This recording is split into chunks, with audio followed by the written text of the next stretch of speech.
अगर पाकिस्तान तैयार है तो हमारे लोग क्यों मर रहे हैं? अगर पाकिस्तान तैयार है, अगर पाकिस्तान तैयार है तो हमारे डॉक्टर्स, हमारे नर्सेस, हमारा पैरामेडिक्स आज तक क्यों रो रहे हैं?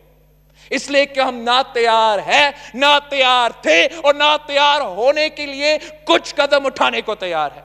ये इस वजीर आजम की अना की वजह से है, ये इस वजीर आजम की नालायकी की वजह से है, और सबसे बढ़कर कि ये इसलिए है कि हमारा वजीर आजम इलेक्टेड नहीं सिलेक्टेड है। उनका अपना वजीर, उनका अपना प्लानिंग डिपार्टमेंट का अपना रिपोर्ट कहता है कि जो पाकिस्तान की मुआशी सूरत हाल है कोविड से पहले बुरा था। इसलिए हम कहते हैं कि आप कोरोना के पीछे छुपने की कोशिश कर रहे हो।